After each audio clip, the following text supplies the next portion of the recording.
วัสดีค่ะเจอกันอีกแล้วนะคะเจอกันกับก้อยอีกแล้วทางช่องวารุณีชาแนลค่ะช่องแบ่งปันทางด้านการตัดเย็บเสื้อผ้าและการสร้างแพทเทิร์นนะคะวันนี้ก็จะพาเพื่อนๆสร้างแพทเทิร์นเสื้อสูทนะคะไว้สำหรับใส่ลำลองปลูกกล้วยหอมนะสร้างง่ายๆจะพาเพื่อนๆมือใหม่สร้างกันนะคะเป็นเสื้อตัวปล่อยนะจะเข้ารูปแต่ด้านข้างเสื้อยาวประมาณ26รอบอกบวก10 เซนนะคะสะโพกบวก8 เซนนะคะบวกรวมเรามาเริ่มสร้างกันเลยค่ะเป็นเสื้อคลุมตัวปล่อยนะคะเข้ารูปแต่ด้านข้างเหมือนเดิมนะคะขีดเส้นสาบ2 เซนจากเส้นกระดาษวัดออกไปเลยค่ะ2 เซนคือเส้นสาบเนาะเราจะตีกรอบเสื้อก่อนตีกรอบเสื้อรอบสะโพกบวก8หาร2นะคะรอบสะโพกบวก8ได้เท่าไหร่แล้วหาร2นะคะลูกค้าเจ้านี้ลูกสะโพกบวก8แล้วเรียบร้อย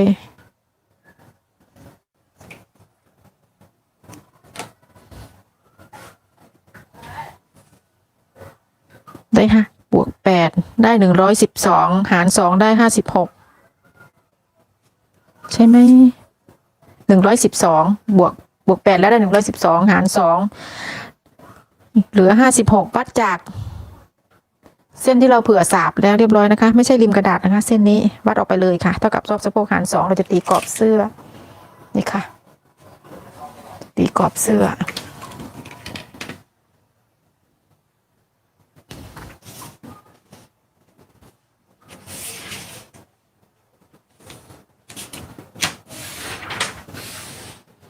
เส้นนี้จะเป็นเส้นกลางหลังนะคะ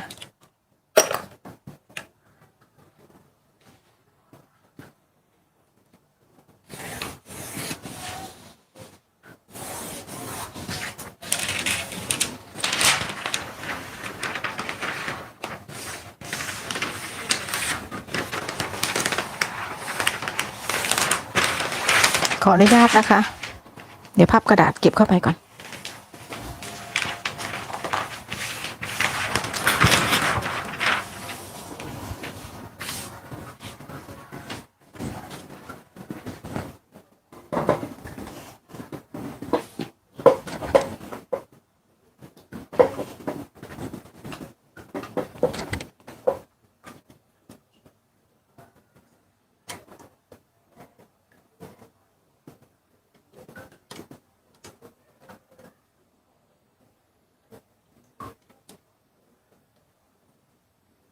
มองเห็นกันอยู่เนาะ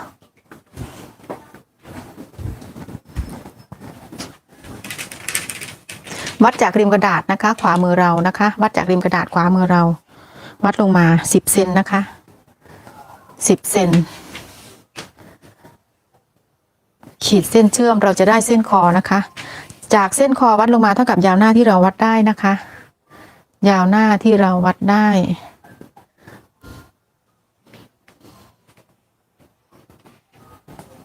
ขีดเส้นเราจะได้เส้นเอวนะคะจากเส้นเอววัดลงมา20 เซน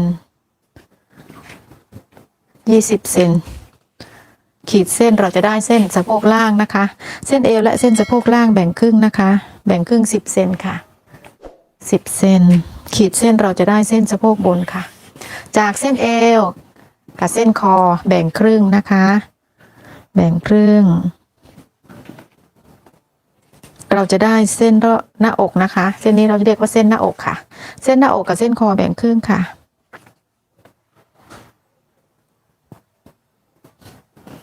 แบ่งครึ่งเลยนะคะเส้นหน้าอกกับเส้นคอแบ่งครึ่งเราจะได้เส้นบ่านะคะเส้นหลักๆเราได้แล้วนะคะเส้นหลักๆเราได้แล้วเส้นสะโพกเขียนไว้เลยค่ะเส้นเอวเส้นสะโพกเล็กเส้นอกเส้นบ่าเส้นคอสะโพกบวก8หาร4สะโพกบวก8หาร4ได้เท่าไหร่เราจะวัดออกไปเลยนะคะลูกค้าเจ้านี้สะโพกบวก8หาร4ชิ้นนี้จะทำหน้าหลังเท่ากันนะคะไม่ซีเรียสตัวนี้จะทำหน้าหลังเท่ากันแล้วแต่ดุลพินิจของช่างนะคะเรา เราใช้ตรงไหนมาวัดว่าเราต้องทำชิ้นหน้าใหญ่กว่าชิ้นหลังอะไรประมาณเนี้ยดูหุ่นแล้วก็เสื้อทรงของลูกค้าพอดีลูกค้าตัวนี้เป็นคนตัวใหญ่ก็จริงแต่เขาไม่มีสะโพกเขาเล็กนะคะสะโพกเล็กก็เลยจะทำหน้าหลังเท่ากันสะโพกบวก8หาร4เขาจะได้อยู่ที่28เซนนะคะ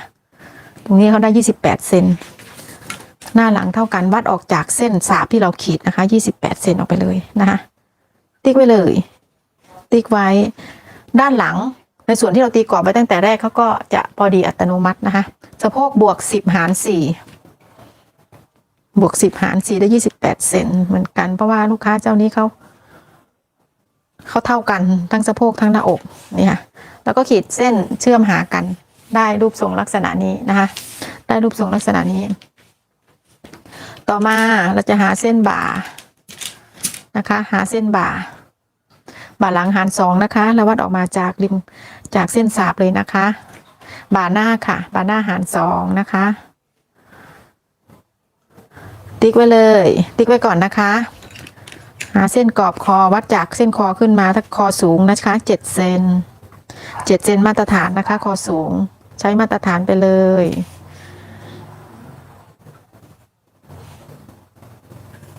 7เซนเส้นคอห่างคอ6เซนครึ่งนะคะมาตรฐานคอสูงคอห่างออกไป6เซนครึ่งมาตรฐานตีเส้นเราจะได้กรอบคอนะคะจากเส้นกรอบคอเราแบ่งครึ่งนะคะ3เซนครึ่งแล้วแบ่งแล้วขีดไปเลยขีดยาวไปเลยนะคะเราจะได้เส้นไหล่นะเส้นนี้เรียกเส้นไหล่นะคะไหล่หาร2วัดออกจากเส้นสาบออกไปเลยนะคะไหล่หาร2จากได้เท่าไหร่เราวัดออกจากสาบเลยค่ะจากเส้นสาบเส้นนี้นะเส้นดินสอนี่นะติ๊กไว้เลยขีดเส้นคอลงไปหาเส้นไหล่ค่ะเราจะได้เส้นลักษณะนี้นะคะจากเส้นไหล่กับเส้นคอเราแบ่งครึ่งนะคะเราวัดไว้ก่อน14เซนแบ่งครึ่งไว้ก่อนเนาะ14เซนเขียนไว้ก่อนนะคะเราจะนำไปใช้ด้านหลังนะคะเขียนตัวเลขไว้เลยเราก็ขีดเบาๆนะคะเราขีดเบาๆอย่างนี้เส้นอกห่างนะคะอกห่างวัดจากสาบออกมาอกห่างหาร2นะอกห่างหาร2วัดออกจากริมนี้ออกมาจากเส้นสาบออกมาค่ะรอบอกลูกค้าหาร2รอบอก20เซนหาร2ได้10เซนวัดออกมา10เซนค่ะขีดเส้นตรงไปเลยนะคะขีดเส้นตรงไว้เป็นแนวทางเผื่อมีเกล็ดเราก็จะได้ทำเลยขีดไว้เป็นแนวทางอกสูงวัดจากเส้นคอทะแยงลงมานะคะวัดจากเส้นคอทะแยงลงมาวัด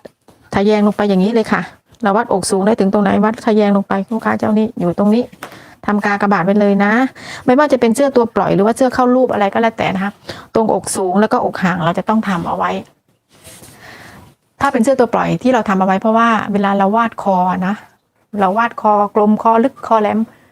เราอยากได้คอแหลมลึกโป้มากโป้น้อยเราก็ใช้ตรงนี้ดูว่าเราวาดลงมาเนี่ยโป้มากแค่ไหนตรงจุดนี้คือจุดยอดอก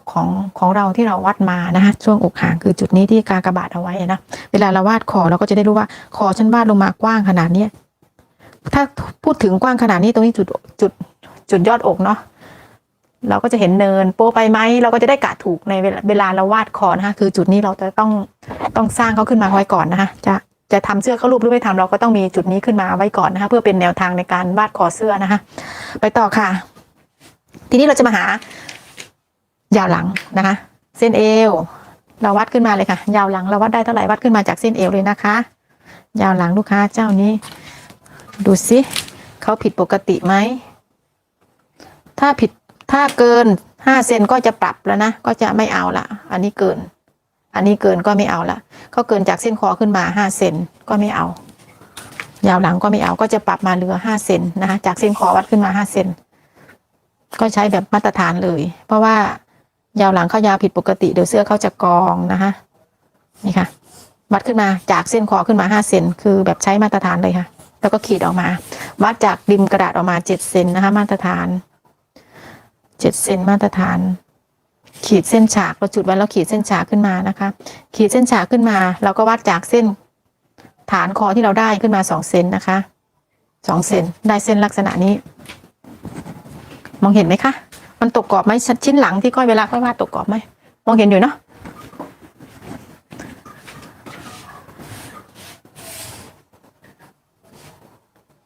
วัดขึ้นมา2 เซนนะคะเนี่ย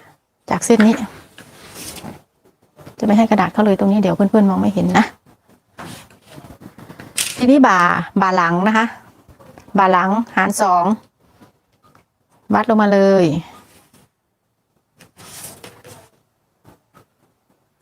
ไหล่ทีนี้เราจะหาไหล่นะตรงนี้เป็นเส้นบ่าหลังเราจุดไว้ก่อนให้วัดจากเส้นบ่าขึ้นมา7 เซนนะคะ7 เซนติ๊กไว้7 เซนขีดไว้จะว่าเป็นกฎก็ว่าได้นะคะเพราะว่า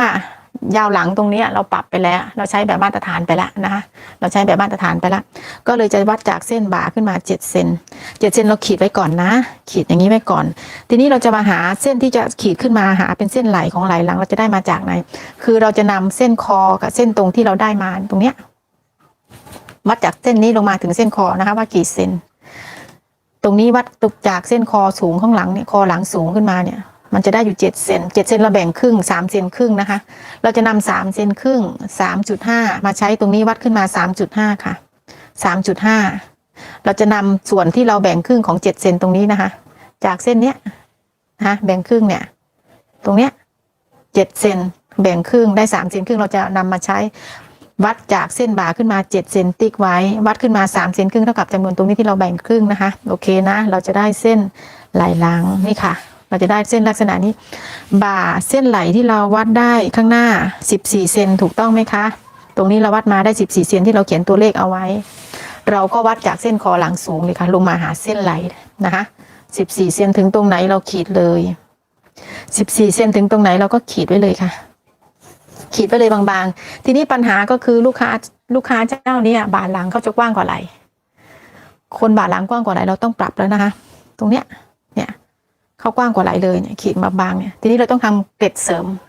เกล็ดไหล่เขาเสริมออกมาเพื่อที่จะให้ไหล่เขายื่นออกมาถูกต้องไหมคะจะได้ช่วยได้คนบ่าหลังกว้างเป็นปีกเลยค่ะบ่าเขาเนี่ยบ่าหลังเราก็จะทำเกล็ดขึ้นมานะคะเราแบ่งเลยค่ะวัดเส้นไหลที่เราขีดลงมาตรงเนี้ยกี่เซน14 เซนแบ่งครึ่งก็จะเป็นอยู่ที่7 เซน7 เซนถึงตรงไหนนี่ค่ะเราขีดเส้นฉากลงไปเลยนะคะใช้มุมไม้บรรทัดตรงนี้ค่ะวางตรงเส้นไหลที่เราเกาขีดบางๆไว้นะนี่ค่ะขีดเส้นฉากลงไปเลยนี่ค่ะวัดลงมา7 เซนนะคะเกล็ดจะยาวอยู่ที่7 เซน7 ถึง 8 เซนถึง12 เซนก็ได้นะคะจะวัดบวกเกล็ดเพิ่มออกมาอยู่ที่2 เซนนะคะ2 เซนถึงตรงนี้ขีดหาเส้นบ่าเลยค่ะนี่ค่ะขีดหาเส้นบ่าเลยเราก็แบ่งเกล็ดให้เขาให้เท่ากันนะคะคือ2 เซนนี่ค่ะเราได้เส้นไหลแล้วนะคะนี่ค่ะไม่งงเนาะที่ทำเกล็ดอย่างนี้เสริมขึ้นมาเพราะว่าลูกค้าบ่าหลังกว้างนี่ค่ะของเดิมเขาจะอยู่ตรงนี้เส้นไหลนี่ค่ะนี่ของเดิมเขาเวลาลูกค้าใส่จะมีปัญหาแล้วก็ทรงเสื้อไม่สวยนะคะเราต้องเสริมไหล่ตรงนี้ขึ้นมาเราต้องบวกเกล็ดเพิ่มขึ้นมานะคะสำหรับคนปีกหลังตรงนี้อันนี้เรียบร้อยนะคะทีนี้เราจะโค้งรักแร้เราจะมาหารักแร้บวก10 เซนนะคะเพราะว่าเสื้อจะเป็นเสื้อคลุมบวก10 เซนลูกค้าเจ้านี้อยู่ที่56 เซนนะคะ56 เซนเราขีดเลยค่ะตรงนี้ลูกค้าเจ้านี้เส้นก็จะดูแปลกๆหน่อยเพราะว่าเขาอกกับสะโพกเท่ากันนะคะทีนี้เราก็ใช้ไม้บรรทัดหัวนกแก้วเลยค่ะวางจากเส้นไหลจุดไหลมาหาบ่ามาหาเส้นอก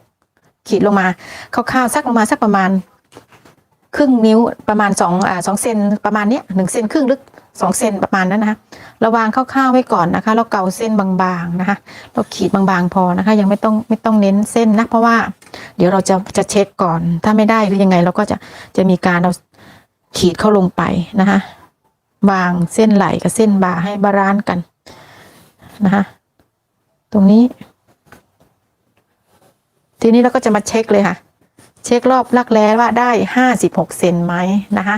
เช็คเลย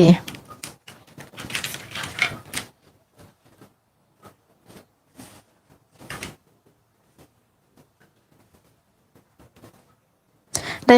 54ขาดไป2 เซนจะปรับลงมานะคะเราจะปรับลงมาจากเส้นนี้เราจะปรับลงมาได้ไม่ให้เกินเส้นอกสูงนะคะ ตรงเส้นนี้ตรงเส้นนี้คือเส้นอกสูงเห็นไหมคะที่เราทำเครื่องหมายเอาไว้เนี่ยจะไม่ให้เกินนะคะเพราะว่าจะทำให้รักแร้ห้อยเอาลงมาได้แต่อย่าให้เกินเส้นอกสูงตรงนี้นะเวลาเราปรับรักแร้อะไรประมาณนั้นนะคะไม่ลืมนะคะเราจะปรับลงมาให้เขาได้56 เซนนะคะ56 เซน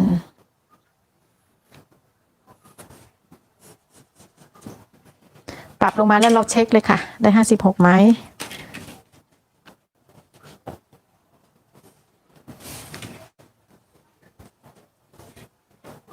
ได้56พอดีพอได้56ปุ๊บเราเกาเส้นเลยนะคะเกาเส้นเขาเลย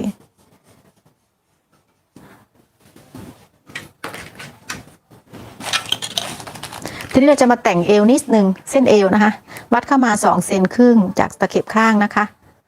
วัดเข้ามา2 เซนครึ่งหรือ2 เซนอะไรประมาณนั้นนะคือจะทำให้เขาแลดูมีเชฟหน่อยเป็นเสื้อตัวปล่อยนะขออนุญาตหมุนกระดาษนะคะแล้วก็จะโค้งเอวนิดนึงตรงนี้ค่ะเราวัดเข้ามาเขาจะได้แลดูมีเชฟหน่อยนะคะนี่ค่ะ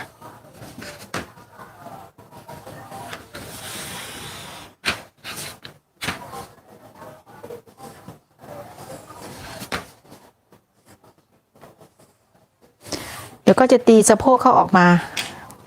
ข้างละ1 เซนนะคะตีสะโพกเขาออกมาข้างละ1 เซนอันนี้กระดาษเขาเคยกันเพื่อนๆไม่งงนะเพราะว่าสะโพกกับหน้าอกเขาเท่ากันไปเลยนี่ค่ะจะตีออกมาลักษณะนี้เดี๋ยวค่อยต่อกระดาษนะคะเขาจะได้แลดูมีเชฟหน่อยต่อมาเราก็จะมาหาเสื้อยาวนะคะเราจะหาเสื้อยาวตัวนี้ยาว26 นิ้ววัดจากเส้นคอตรงนี้เลยนะคะเราต้องจำว่าเราวัดเสื้อยาวของลูกค้าเราวัดจากจุดไหนส่วนมากจะวัดจากจุดคอตรงนี้นะคะจากจุดคอสูงเลยวัดลงมาเลยค่ะ26 นิ้วขาเจ้านี่26 นิ้ว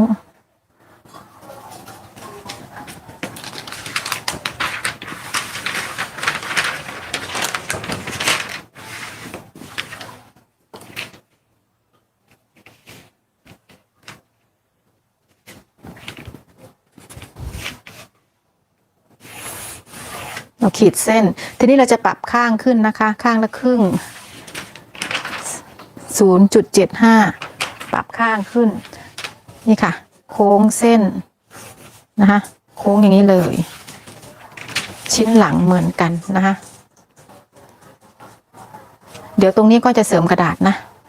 ก็ตีบานสะโพกเขาออกไปเพราะว่าเขาไม่ค่อยสวยเชฟเขาไม่ค่อยสวยเดี๋ยวเราค่อยเสริมกระดาษนะคะเดี๋ยวก็จะตัดกระดาษชิ้นหลังกลางหลังออกแล้วนะเดี๋ยวขออนุญาตพลิกไปพลิกมานะคะอย่าเพิ่งงงนะคะเดี๋ยวก็ทำนี้ก่อนค่ะอย่างนี้เลยอย่างนี้เลยเก็บกลางหลังนิดนึงนะคะตรงนี้ 0.5 เพราะว่าเราจะต่อกลางหลังแล้วผ่าเกยให้คุณเขาหน่อยขออนุญาตตัดกระดาษนะคะเดี๋ยวจะเสริมชิ้นหลัง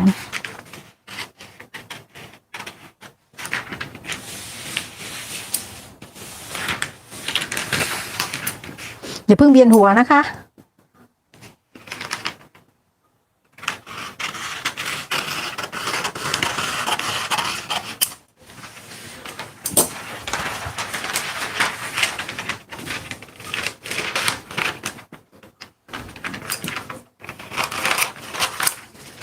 หากระดาษแถวๆนี้แหละ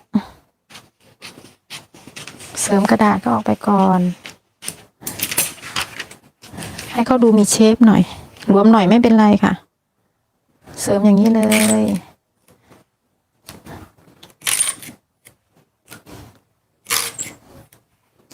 เดี๋ยวทำโครงเสื้อเสร็จก็เราก็จะมาทำปกนะคะว่าเราจะให้อยู่จุดไหนการเสริมกระดาษทำนี้นะคะแล้วก็เอากระดาษชิ้นที่เราตัดแยกออกไปกลิ้งทับไปเลยนี่ค่ะ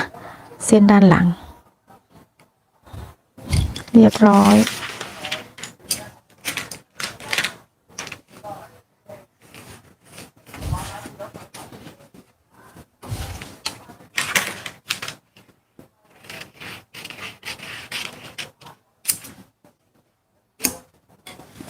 เดี๋ยวก็จะตัดชิ้นหน้าและชิ้นหลังออกไปก่อนนะ เดี๋ยวจะปรับไหล่แล้วก็สร้างปกนะคะ วิธีปรับไหล่นะคะ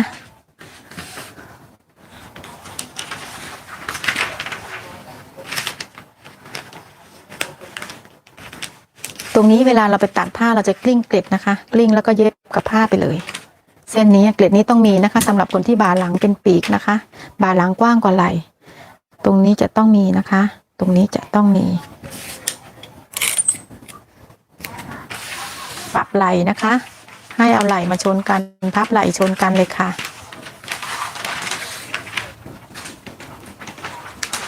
เสียงกระดาษดังก็แก๊กก็แก๊กแล้วก็จะหมุนอย่างนี้นะจะได้มองเห็นชัดๆอันนี้เป็นไหล่หน้านะ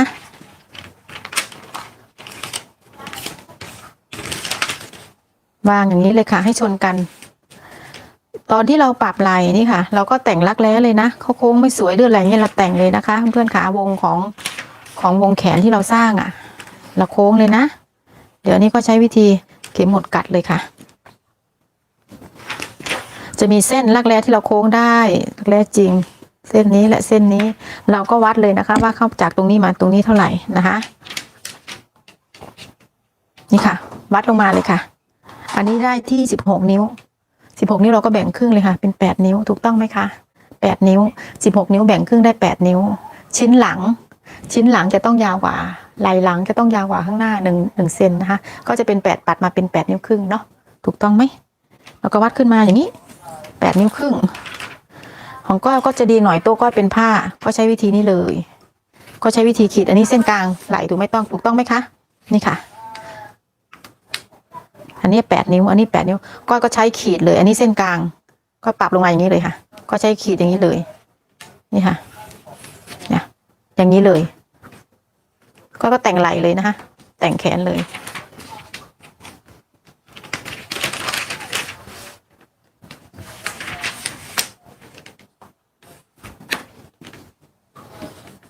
ดินสอก็ใช้แบบดินสอที่สีมันเข้มแต่เวลานั้นก็จะมีปัญหาแต่ว่ามันก็ดีเวลาก้อยขีดแล้วเพื่อนๆมองเห็นไงนี่ไงเสร็จแต่ละตัวนี่มือก้อยนี่มอมแมมเลยนะใช้ E2 เลยอ่ะ1 เซนนะคะปรับไหล่ขึ้นมา1 เซนนี่ค่ะ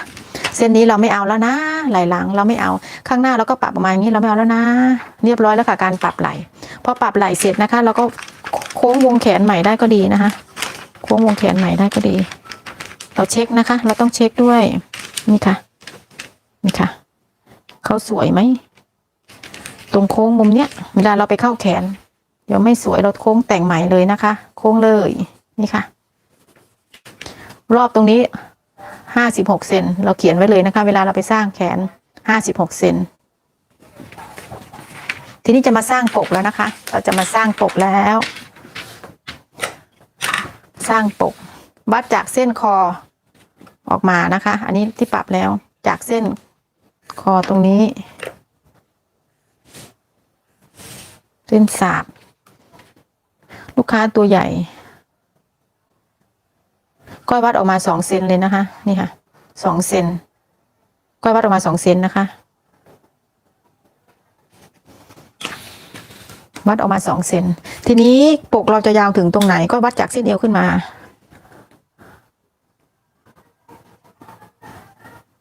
ประมาณ5 เซนก็จะวัดจากเส้นเอวขึ้นมาประมาณ5 เซนก็จะใช้ปกถึงตรงนี้นะคะจะขีดเส้นจากเส้นคอที่เราวาดออกไปที่เราวาดออกไป2 เซนถูกต้องไหมคะคอกว้างฐานคอก็วัดออกมา2 เซนนะก็ใช้2 เซนค่ะวัดออกมาแล้วก็วัดจากเส้นเอวขึ้นมา5 เซนใช้ไม้บรรทัดวางเลยค่ะวางให้บาลานซ์กันกับเส้นนี้ให้จุดผ่านตรงนี้เป็นจุดเส้นนี้นะขีดเส้นเขาก็จะตกประมาณถึงเส้นเอวพอดีแหละก็ว่าเนี่ยนี่ค่ะประมาณนี้เขาก็จะถึงเส้นเอวพอดีปกนะ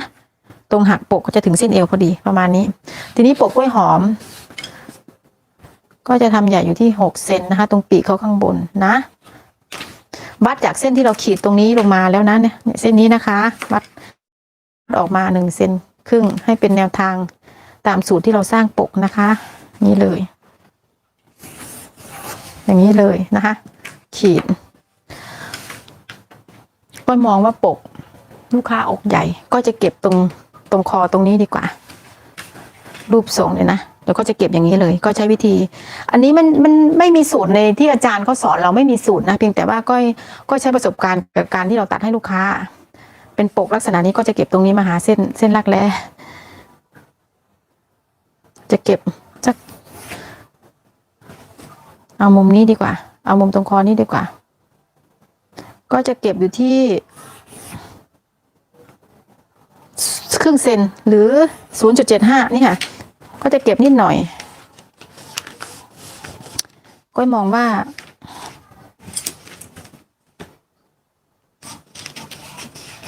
ขีดมาหาเส้นรักแร้เลยนะคะเนี่ยแต่ถ้าเราเก็บมาถึงตรงเส้นอกเนี่ยเขาจะพองกระดาษจะพองก็เล่นเก็บอย่างนี้นะคะเวลาลูกค้าใส่เสื้อปกเขาจะกระชับหน่อยจริงๆแล้วเราไม่มีสูตรที่มาบอกตอนเราเรียนมาไม่มีสูตรบอกหรอกว่าจะต้องทำอย่างนี้นะคือมันเหมือนกับดัดแปลงนะคะมันเหมือนกับวิธีดัดแปลงนะเพื่อนๆลองทำดูนะคะอันนี้ก็จะตัดให้ลูกค้านี่ค่ะก็จะใช้ทำอย่างนี้เพราะว่าเขายาวถึงเอวปกนะทีนี้เราก็จะวาดปกเลยเส้นที่เราอันนี้มันแบ่งไปแล้วก็ขีดเข้าหน่อยขีดเข้านิดนึงใช้ไม้บรรทัดโค้งเลยค่ะโค้งเข้าให้สวยเราอยากได้หอมเล็กหอมใหญ่ก็ว่ากันไปนี่ค่ะอยู่ที่มือเรานะคะอยู่ที่มือเรานี่ค่ะเราก็จะมองเห็นปกเสื้อแล้วว่าเขาจะออกมาลักษณะไหนเวลาใส่จริงๆอ่ะถ้าเราวาดวิธีนี้นะคะปกกล้วยหอมนะปกในตัวสร้างวิธีนี้นะพอเสร็จแล้วก็จะลอกปกเขาออกมานะคะตรงนี้แล้วก็จะลอกปกเขาออกมาเสริมกระดาษนะคะ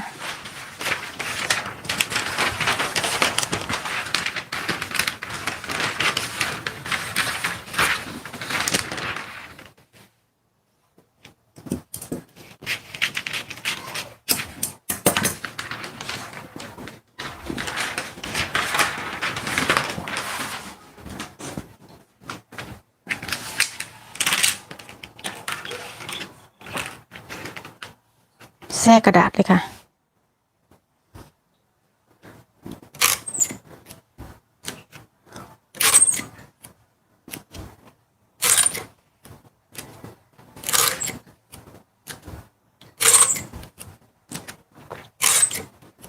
นำชิ้นหลังนะคะนำไหลชิ้นหลังมาเราจะโค้งคอหลังแล้วนะนี่ค่ะนำชิ้นหลังนะมาวาง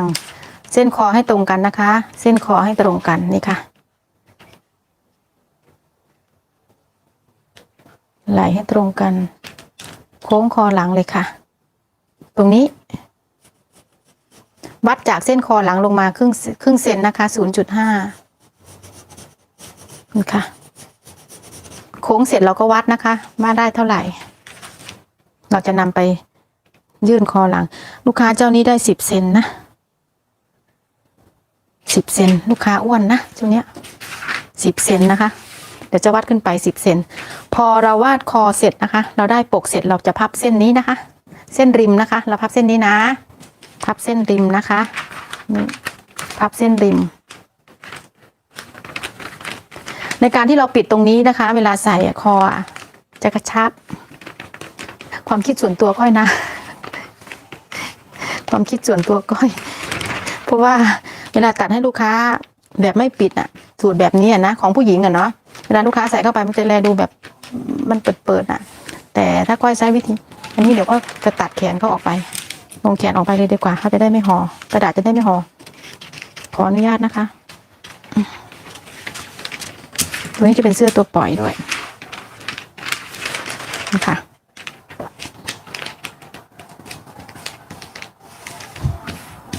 นี่ค่ะเราจะกิ้งปกออกมาที่เราวาดเอาไว้นะคะกิ้งเส้นไหล่ ไหล่ที่เราปรับลงมาแล้วนะไม่เอาแล้วนะเส้นเนี้ยเส้นแรกที่เราได้ที่เราปรับลงมาเราไม่เอาแล้วนะเราจะใช้เส้นไหล่ที่เราปรับลงมานะคะเพื่อนๆขาอย่าลืมนะเราจะใช้เส้นที่เราปรับแล้วกิ้งเส้นไหล่ไปกิ้งเส้นปกที่เราวาดเลยค่ะเส้นปกที่เราวาดนี่ค่ะเอาพลิกกระดาษออกมาเนาะนี่ค่ะพลิกกระดาษออกมาอันนี้ก็จะเสริมกระดาษไว้รอเลยเนาะจะเสริมกระดาษเลย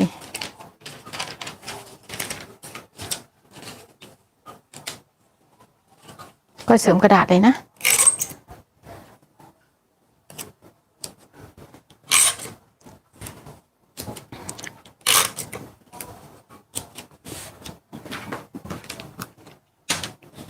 ขีดเส้นที่เรากิ้งเลยค่ะขีดเส้นที่เรากิ้งออกมาเพื่อนๆอาจจะมองไม่เห็นนะคะรอยที่ก้อยกลิ้งเป็นเส้นปลุเพราะว่าไกลก็จะไม่ใช้คาร์บอนเพราะว่ามันเลอะจริงๆแล้วกดลงไปเงี้ยเห็นชัดเลยนะคะตัวเพื่อนๆเองก็จะเห็นชัดค่ะถ้าทำที่ทำเองนะมันจะเป็นรอยนูนขึ้นมาเลยค่ะเด่นมากเพียงแต่เพื่อนๆอาจจะมองไม่เห็นในกล้องนะนี่ค่ะวาดขึ้นมาได้ปกแล้วเราขีดเส้นตรงเลยนะคะขีดเส้นนี้เลย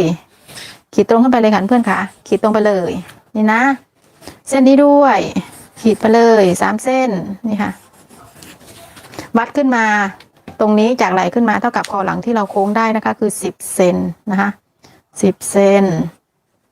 ใช้ไม้บรรทัดนะคะมุมไม้บรรทัดตั้งตรงเส้นนี้เลยให้เป็นมุมฉากนะคะ10 เซนขีดยาวขึ้นมาทีนี้ปกตรงนี้เขาใหญ่นิดหน่อยเขาใหญ่นิดนึงแต่จะไม่แยกตรงนี้จะใช้วิธีนี้ค่ะให้วัดจากเส้นนี้ขึ้นมา1 เซนนะคะวัดขึ้นมาจากเส้นนี้วัดจากเส้นนี้ขึ้นมาทางนี้นะ1 เซนนะคะ1 เซนนี่ค่ะ1 เซนหรือ1 เซนครึ่งก็ได้นะก็ใช้1 เซนครึ่งดีกว่าเพราะว่าตัวนางใหญ่ใช้ไม้บรรทัดโค้งจากเส้นไหลนี่ค่ะในกรณีที่ปกเขาใหญ่ไปนิดนึงใช้วิธีนี้แต่จะไม่ใช้วิธีแบบแยกนะคะโค้งได้ลักษณะนี้เราก็ขีดเส้นฉากเลยนะคะขีดใหม่นะคะเส้นฉากเส้นเมื่อกี้ไม่ใช้แล้วนะใช้เส้นใหม่นะคะเส้นใหม่ที่เราวาดวางมุมเลยค่ะวางมุมนะคะวัดขึ้นมาเช็คดูซิว่าได้10 เซนไหม10 เซนเท่ากับคอหลังที่เราวัดได้นะนี่ค่ะวางมุมฉากเลยขีดเลยค่ะเราจะได้เส้นใหม่ใช้เส้นนี้ทีนี้เราก็จะมาวัดคอของปกความใหญ่ของปกเขาตรงไหล่เท่าไหร่กลางหลังก็ต้องเท่านั้นนะคะกลางปกก็ต้องเท่านั้นอันนี้8 เซน8 เซนปกค่อนข้างใหญ่นะคะอย่างนี้เลยก็เลยใช้วิธีนี้นี่ค่ะได้แล้วนะปกทีนี้เราจะมาหากระดุมจะติดกระดุมอยู่ที่2 เม็ดนะคะก็ขออนุญาตตัดปกอันนี้ออกไปก่อน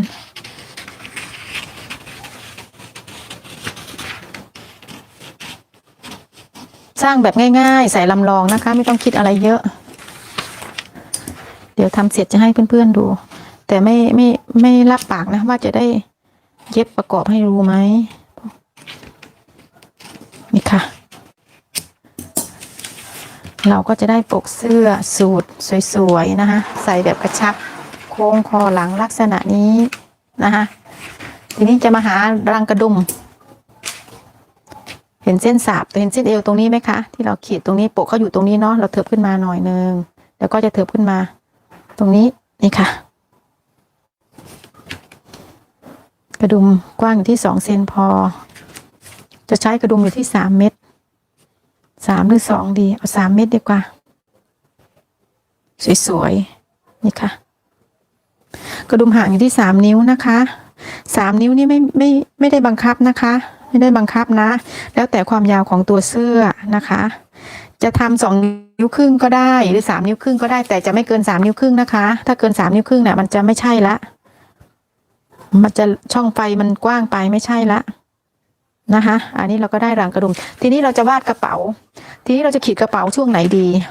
การคำนวณกระเป๋านะคะเส้นเอวอยู่ตรงนี้แต่ส่วนมากจะวาดลงมาที่ก้อยทำจะวาดลงมาอยู่ที่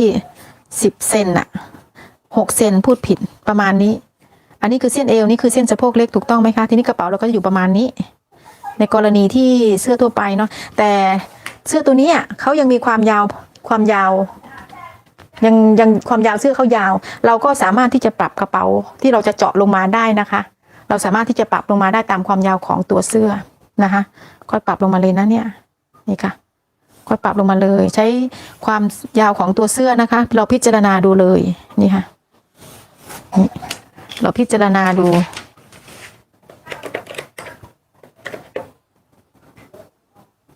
กว้างที่1.5 เซนนะจะเจาะเหมือนจะเจาะแบบ2 ริมเหมือนรังกระดุมนะคะเหมือนรังกระดุมนะห่างจากข้างเข้ามาประมาณ2อันนี้ยังได้อยู่เนาะ2 นิ้วเนี่ยนี่ค่ะกระเป๋าจะกว้างอยู่ที่5 นิ้วครึ่งนะคะก็ทำ5 นิ้วครึ่งลูกค้าตัวใหญ่หน่อยอันนี้จะเป็นกระเป๋าเจาะนะคะขีดร่างเขาขึ้นมาเลยมีฝาให้เขาหน่อยนึง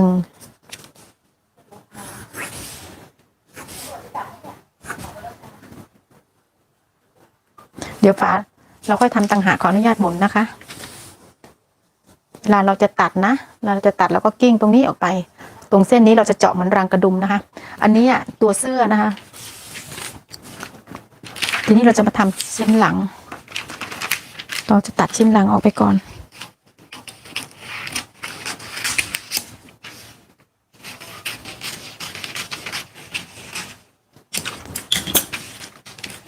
พอเราโค้งรักแร้อะไรเสร็จแล้วเราต้องเช็คก่อนนะคะเราต้องเช็คก่อนทุกครั้งนะคะอันนี้ชิ้นหลังจะเก็บกลางหลังเข้ามานะคะเพราะว่าจะตัดต่อกลางหลังแล้วทบพาให้เขาตรงนี้แต่ไม่มีกลิดแค่นั้นเองพอเราตัดทุกส่วนออกไปแล้วเราก็เช็คนะคะวงแขนเนี่ยว่าเขารูปทรงสวยไหมมองเพื่อนๆมองเห็นไหมคะตรงแขนนี่ค่ะว่าเขาได้รูปทรงสวยไหมโค้งสวยอันนี้ได้นะคะทรงนี้สวยแล้วมันจะมีบางครั้งที่เวลาเราวาดแขนก็จะเชิดขึ้นมานะคะถ้าไม่เชิดขึ้นมาก็จะทิ่มลงไปอย่างนั้นเราไม่เอานะคะเราจะต้องปรับให้ได้รูปทรงลักษณะนี้เวลาเราไปเข้าแขนเสื้อจะได้สวยโอเคนะคะเสื้อเสร็จแล้วเดี๋ยวก็จะสร้างแขนให้เพื่อนๆดูแขนเสื้อแต่ลูกค้าท่านที่ท่านเขาจะเอาแขนเสื้อแบบธรรมดาไม่ใช่แขนสูทนะเดี๋ยวมีโอกาสก็จะทำแขนสูทให้เพื่อนๆดูเดี๋ยวก็จะสร้างแขนธรรมดาให้เพื่อนๆดูนะคะแบบนี้เลยดูเพลินๆกันนะคะมือใหม่ดูเพลินๆกันการสร้างแขนนะที่กระดาษก็จะพอไหมเนี่ย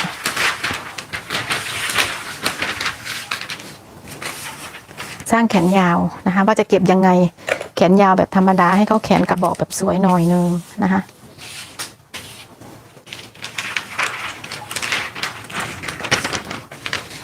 เดี๋ยวก้อยขออนุญาตต่อกระดาษก่อนนะคะต้องต่อแหละเอาแผ่นใหม่ดีกว่าเพื่อนๆจะได้ไม่งงรอแป๊บนึงนะคะ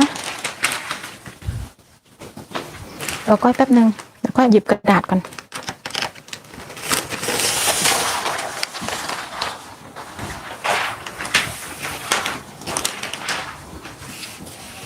พับกระดาษนะคะเป็นสันทบเข้าหาตัวเรานะคะสันทบเข้าหาตัวเราเลยค่ะ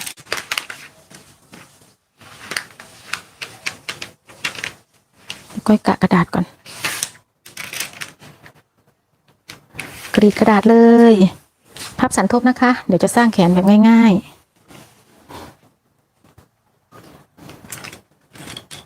ๆวัดลงมาจากริมกระดาษนะคะขีดเส้นก่อนสักประมาณนิ้ว 1เป็นแนวทางนะคะวัดจากริมกระดาษขวามือเราลงมานะคะ8 นิ้วครึ่งค่ะ8 นิ้วครึ่งนะ8 นิ้วครึ่งขีดเส้นค่ะขีดเส้นเสร็จเราวัดจากข้างหน้าตัวเรานี่ออกไป8 นิ้วนะคะ8 นิ้วขีดเส้นบนหาเส้นที่เราขีดยื่นเราจะได้เส้น3 เหลี่ยมอย่างนี้นะคะจุดนี้เราจะเรียกเป็นจุดที่1เนาะ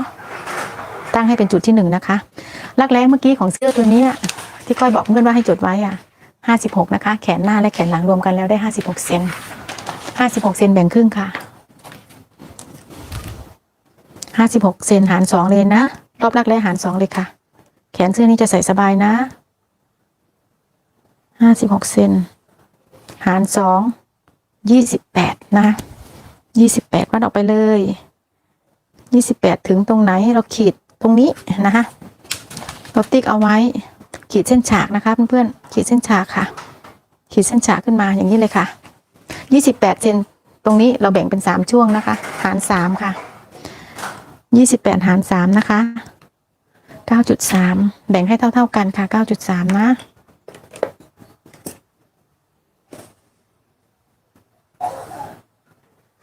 ขีดเส้นฉากเลยนะคะตีเส้นฉากเลย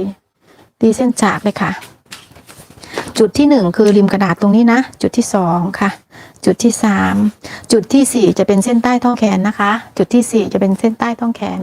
วัดจุดที่1นะคะตรงนี้คือจุดที่1คือริมกระดาษนี่นะจุดที่2เราจะวัดขึ้นมา2 เซนครึ่งนะคะ2 เซนครึ่งจุดไว้เลยจุดที่2วัดขึ้นมา2 เซนครึ่งนะคะจุดที่3วัดขึ้นมาครึ่งเซนค่ะ0.5 นะจุดที่4วัดขึ้นมา3 เซนนะคะ3 เซนติ๊กไว้เลย3 เซนอยู่ตรงไหนติ๊กไว้เลยขีดเข้มๆเราจะโค้งหัวแขนนะคะใช้ไม้บรรทัดหัวนกแก้วนะนี่ค่ะวางจากจุดที่1นะคะวางไม้บรรทัดหัวนกแก้วจากจุดที่1มาหาจุดที่2และจุดที่3หมุนไม้บรรทัดหัวนกแก้วนะคะให้เขาจุงจุดเขาให้บาลานซ์กันระหว่างจุดที่1และจุดที่2ให้มาจบอยู่ที่จุดที่3นะคะเลื่อนหาเลยอย่างนี้เลยค่ะเลื่อนหาเลยนะคะเลื่อนหาเลยค่ะโค้งเลยค่ะได้จังหวะเราโค้งเลยนะนี่ค่ะพอโค้งเสร็จหมุนไม้บรรทัดเลยค่ะไม่ต้องยกหมุนใช้หมุนเอาค่ะแล้วก็มาวางจุดที่3และจุดที่4นะคะวางจุดที่3และจุดที่4เหมือนเดิมนะคะ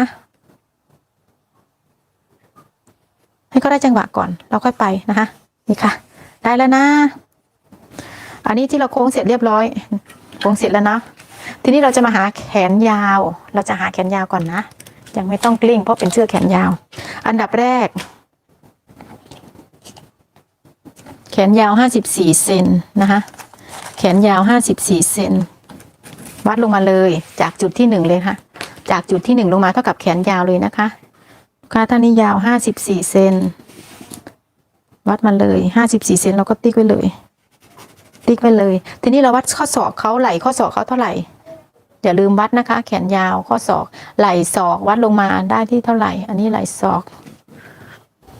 29นี่ค่ะเราก็ได้จุดสำคัญแล้วนะเราก็ขีดเส้นฉากเลยเราขีดเส้นฉากเลยค่ะขีดเส้นฉากเลยอันนี้คือเส้นข้อศอกนะคะตรงนี้คือเส้นปลายแขนตรงนี้คือเส้นปลายแขนปลายแขนวัดหลวมเราวัดรอบปลายแขนของเราเท่าไหร่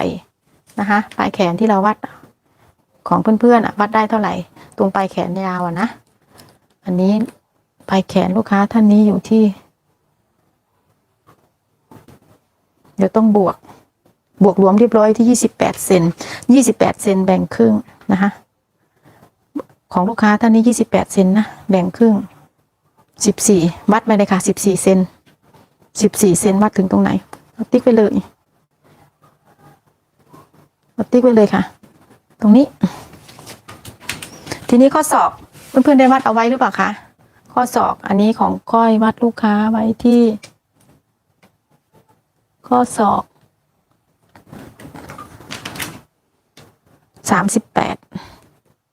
36สิเนาะพูดผิด36 เซนแบ่งครึ่งนะคะข้อศอกก้อยวัดไว้36 เซนบวกรวมเรียบร้อยแบ่งครึ่งประมาณนี้เราติ๊กไว้ก่อนนะคะทีนี้เราจะขีดเส้นจากเส้นที่เราโค้งเอาไว้อะ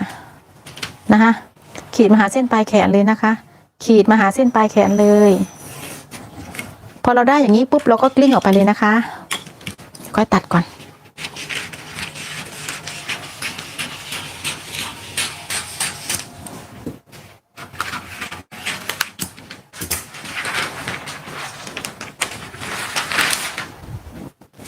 เราขีดอย่างนี้ไว้ก่อนเดี๋ยวเราค่อยจะเกาแขนอีกทีนึงนะคะเกาเส้นแขนให้เข้าแลดูหวานๆหน่อยนะนี่ค่ะจะกลิ้งออกมาเลยนะคะจุดที่1จุดที่2ที่เราโค้งกลิ้งออกไปเลยค่ะกลิ้งออกไปเลยแล้วก็แขนที่เราขีดตรงนี้กลิ้งออกไปด้วยนะคะนี่ค่ะเส้นข้อศอกนะคะกลิ้งออกไปด้วยเส้นปลายแขนเราก็กลิ้งออกไปด้วยค่ะแล้วก็กางกระดาษออกมาเลยนะกางกระดาษออกมาเราขีดเส้นเลยค่ะที่เรากลิ้งออกมาเส้นข้อศอกขีดเลยค่ะเส้นกลางแขนตรงนี้นะเส้นกลางแขนเราขีดเส้นกลางแขนไว้แล้วนะคะที่เรากลิ้งออกมา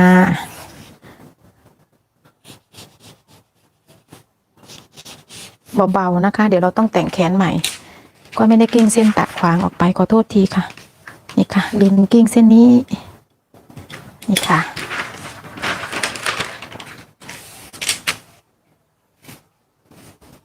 วัดลงมานะคะ 0.5 ค่ะวัดลงมาจากเส้นของแขนหลัง 0.5 เราโค้งแขนใหม่เลยนะคะโค้งแขนใหม่ค่ะวางจากจุดที่1และจุดที่2มาหากันเลยค่ะเราจะโค้งแขนใหม่นะนี่ค่ะแขนหน้าจะต้องเบากว่าแขนหลังนะคะนี่ค่ะ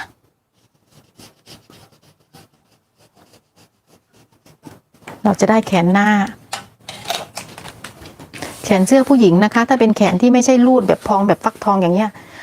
ทุกตัวจะแขนหน้าจะเบากว่านะแบบนี้เลยทีนี้พอเราทำอย่างนี้เสร็จตรงนี้ก็จะเป็นเส้นท้องแขนนะเส้นต้นแขนค่ะเส้นต้นแขนตรงนี้ถ้าเพื่อนๆไม่แน่ใจว่าจะใส่ได้หรือเปล่าเนาะต้นแขนฉันจะฟิตไหมแขนสูตรนี้นะเวลาเราสร้างออกมาแล้วอะรักแร้เวลาเราเช็ครักแร้อะจะเกินไปอยู่ที่3 เซนถึง 4 เซนถือว่าปกตินะคะเพราะว่าเวลาเราเข้าแขนเราจะอีทหัวแขนนะคะคือการเดินเส้นรูดดึงเส้นหายไปนะคะเดี๋ยวก็จะเช็คหัวแขนนะว่าเท่าไหร่ตัวนี้จะได้อยู่ที่58ครึ่งเกินไป2 เซนครึ่งนะคะถือว่าปกติเกินไป4ก็ถือว่าปกตินะคะเกินไป4 เซนถือว่าปกติเพื่อนๆก็เช็คตรงต้นแขนเลยนะคะถ้าเพื่อนๆไม่มั่นใจว่ากลัวต้นแขนจะฟิตตรงเนี้ยแต่ส่วนมากทรงนี้แขนต้นแขนจะไม่มีปัญหานะคะไม่ใช่แขนนางงามถ้าแขนนางงามจะต้องสร้างแบบสี่เหลี่ยมนะอันนี้ที่ก้อยพาเพื่อนๆสร้างนี่คือสำหรับที่ชอบใส่เสื้อแขนแบบสบายแต่ว่าแขนไม่ได้น่าเกลียดนะแขนทรงสวยนะเวลาเราทำดีๆแขนก็ทรงกระบอกสวยนะคะตรงนี้ต้นแขนลูกค้าเจ้านี้อยู่ที่39อันนี้43ถือว่าได้นะคะให้เขาเกินไว้ก่อนต้นแขนให้เขาเกินไว้ก่อนอย่าให้เขาขาดนะคะยังไงก็ให้เขาหลวมไว้ก่อนตรงเนี้ยผ่านนะคะได้ทีนี้เราจะมาเก็บช่องของแขนเนี่ยเราจะเก็บเข้าไปตรงเส้นข้อศอกเนี่ยเราใช้เส้นตรงๆอย่างเงี้ยเขาทู่ไม่สวยไม่สวยก็จะวัดจากเส้นข้อศอกเข้ามา1 เซนนะคะข้างละ1 เซนหรือ7.75ประมาณนี้ก็จะเก็บเข้ามานิดหน่อยนะคะเนี่ยก็จะใช้ไม้บรรทัดโค้งโค้งอย่างนี้เลยค่ะทั้ง2 แขนเลยค่ะโค้งเข้าไปอย่างนี้เลยค่ะแล้วทบกระดาษกิ้งออกไปก็ได้ไม่ต้องขีด2 แขนก็ได้ค่ะเนี่ยเพราะมันยังเป็นสันทบอยู่นะนี่ค่ะแล้วก็ใช้กลิ้งออกไปเรากางออกมาก่อนนะคะเราคลี่ออกมาก่อนว่าดูทรงของแขนก่อนว่าเขาออกมาหน้าตาลักษณะไหนแล้วค่อยมาเก็บตรงนี้แต่ก็มองว่าถ้าเราไม่เก็บเขาไม่สวยไงทรงไม่สวยเขาทู่นะคะตรงนี้เราก็จะได้แขนธรรมดากระบอกธรรมดาแต่สวยทีนี้ในส่วนของปลายแขนนะคะแนะนำเพื่อนๆว่าให้เผื่อไปเลยในตัวเพราะว่าเขาสอบเดี๋ยวเราจะตัดผิดนะให้เผื่อไปเลยเดี๋ยวก็จะตัดเผื่อให้ลูกค้าเจ้านี้แขนก็จะเผื่อไว้เลยนะ2 นิ้วเลยนี่ค่ะ2 นิ้วตัดออกไปเลยเดี๋ยวก็จะเก็บวงแขนให้เพื่อนๆดูนะว่าเราจะแต่งยังไงอันนี้พับเข้าไปนะคะตรงนี้เราจะแขนยาวเราถึงตรงนี้เราเผื่อกระดาษไปในตัวนะคะเผื่อแขนยาวในกระดาษไปในตัวพับสอยไปในตัวอย่างนี้เราก็ตัดเลยตัดเข้าออกไปเลยนะเพราะเราเผื่อไว้เวลาเราไปตัดเราจะได้ไม่ต้องตัดพลาดแขนเขาจะตึงจะรั้งเพราะว่าเขาเป็นแขนกระบอกแขนสอบนะคะนี่ค่ะดูหน้าตาเขาจะเป็นอย่างนี้นี่ไงเขาจะเฉยออกมาแต่ถ้าเพื่อนๆบางคนไม่รู้ก็ตัดสอบมาเลยนะเวลาเราพับเข้าไปสอยอย่างเงี้ยตึงแก้ไม่ได้แก้ลำบากค่ะทีนี้เราก็จะตัดแขนตรงโค้งแขนแล้วก็จะมาเช็ครอบวงแขนอีกทีว่าเขาเชิดไหมนะคะตรงนี้เราก็ต้องตรวจเช็คนะคะเพื่อนค่ะ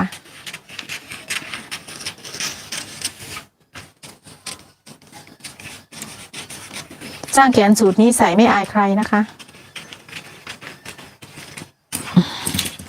แขนหลังเนาะเขียนไว้เลยแขนหน้าจับขึ้นมาเลยค่ะวางเลยเข้าเชิดเราต้องแต่งนะดูท่าทางแล้วเขาจะเชิดนี่ค่ะเห็นไหมนี่ค่ะดูท่าทางเขาจะเชิดเห็นไหมนี่ไม่สวยละเราปรับแล้วนะเอาลงมาเลยค่ะนี่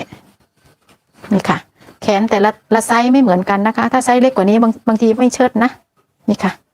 ค่อยปรับแล้วนะนี่ปรับลงเลยนี่ค่ะ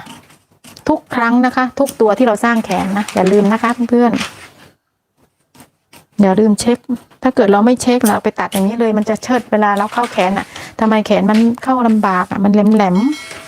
เหมือนปากปลาหลดอะไรประมาณนั้นนี่ค่ะพอเราเช็คเสร็จก็จะได้รูปทรงลักษณะนี้เสร็จแล้วนะคะเพื่อนๆค่ะเพื่อนๆถ้าเห็นว่าคลิปพอจะมีประโยชน์อย่าลืมกดไลค์กดแชร์กดกระดิ่งการแจ้งเตือนกด Subscribe ให้ก้อยด้วยนะคะเจอกันใหม่คลิปหน้านะคะสวัสดีค่ะ